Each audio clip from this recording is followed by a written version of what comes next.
دنیا هیچ کس نمیتواند خدا را بیند. در خواب دیدن پروردگار ممکن هست در این دنیا. آره عزیزان من ممکن هست. لذا حضرت امام اعظم رحمت الله علیه میگه رأیت ربی فی المنام. حضرت فضیل ابن عیاض میگه پروردگار من در خواب دیدم.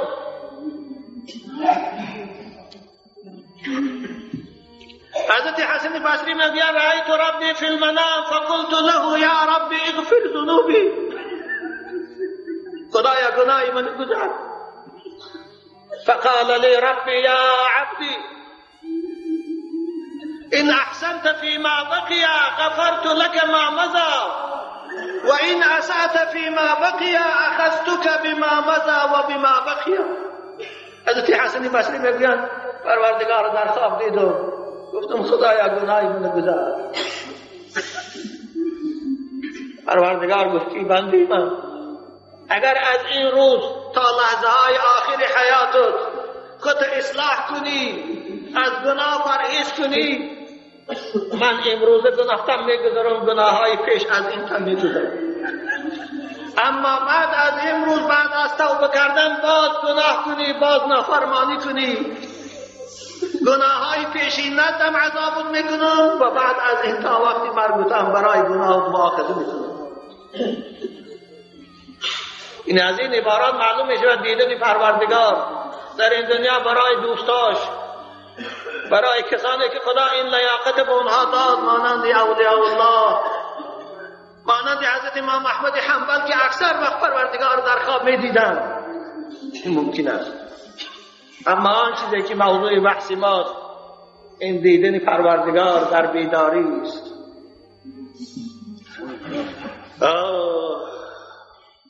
وجوه يومئذ ناظرة إلى ربها ناظرة. این آیه مبارکه از سوره قیامت است. اثبات رؤیت میکند و دلالت میکند بر این که بندگان خدا بعد از درآمدن جنت پروردگار خودشان میبینند که انشاءالله این منظره را الان بعد از فرصت من با شما بیان میسازم. للذین احسنوا الحسنى و زیاده. برای کسانی که در این دنیا ایمان آوردن و عمل صالح انجام دادن به هیچ دست مکافات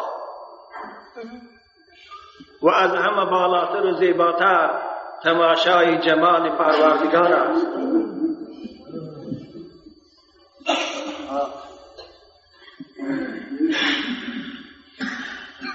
حضرت امام شافعی رحمت الله علیه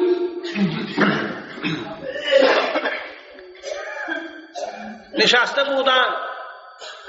کدام از شاگرداشان آیه مبارکی سوره مطففین تلاوت کردند. اعوذ بالله من الشیطان الرجیم كلا إنهم عن ربهم يومئذ لمحجوبون. يا الله. كلا إنهم عن ربهم يومئذ لمحجوبون. حضرت آیت شنیدن گفتم لما حجب قوما بالسخط دل على أن قوما يرونه بالرضا. وقتی که پروردگار به بعض بندگانش غضب دارد مانند کافر و منافقا که از اونها جمال خودش پنهان می‌دارد این آیت با مفهوم دلالت می‌کند و حتما مفهوم او این است مخالفش این که حتما پروردگار بندگانی که در این دنیا او را دوست داشتن و به امر او موافق عمل کردن جمال او را می‌بینند. دل على ان قوما يرونه بالرضا. یعنی هر بنده‌ای که خدا از او خوشنود است حتما پروردگار جمالش می‌بیند. ثم قال، حضرت امام شافعی گفتند اما والله لو لم يوقن محمد بن إدريس أنه يرى ربه في يوم المعاد لما عبده في الدنيا. شما آگاه باشید گفتن، قسم به خدا گفتن اگر محمد ابن ادریس باور نمی داشت که او در قیامت پروردگارش می بیند، اگر این عقیده رو او نمی داشت هرگز در این دنیا خدا را سجده نمی کرد. شافعی برای آن پروردگار شبها خواب نرفته عبادت نکند که باید باور داره جمال او رو می بیند. لما عبده فی دنیا. این قول حضرت امام شافعی هم که صاحب مذهب است دلالت میکنه به دیدن پروردگار در جنت برای بندگان مومن. حضرت امام مالک رو پرسیدند یا امام پروردگار در جنت میبینیم؟ حضرت همین آیت خواندن کشم استشهاد. گفتند پروردگار وقتی که جمال خودش از بندگان سرکش و مخالفش پنهان می‌دارد، لما حجب،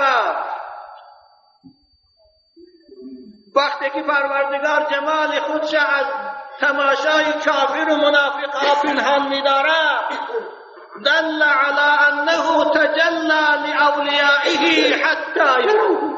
دلالت میکنه که پروردگار تجلی میکنه با دوستای خود حتی اینکه دوستای او میبینن پروردگار شما. باز می آییم به حدیثی صحیحه که امام مسلم روایت کردن و راوی حدیث صهیب است. اگرچه در این مضمون احادیث بسیار در بخاری و مسلم آمده است که راوی های حدیث ابو هریره است، جریر ابن عبدالله و دیگران است که رسول اکرم گفتند انکم سترون ربکم عیانا، شما پروردگار خودتان میبینه آشکارا، روی خود چگونه که شخصی رو میبینید. اما اینجا من در نظر ندارم مقابله که ما با شما هستیم، در که کیفیت به خدا معلوم است. صحیح میگوید قال رسول الله صلی الله علیه و سلم اذا دخل اهل الجنة الجنة، وقتی که بهشتی ها بعد از حساب و کتاب قیامت، بعد از گرفتن اجازت نامه به سوی بهشت رهسپار می شود و دروازه های بهشت برای اونها کشاده می شود و خازن های بهشت اونها را استقبال و پیشواز می گیرند و هر کدام به قصرهای مخصوص خود داخل می شود و براحت و تنعم مشغول می شوند. شاید در این چند وقتی گذرند ناگهان پروردگار ندای به اهل بهشت می کرده است.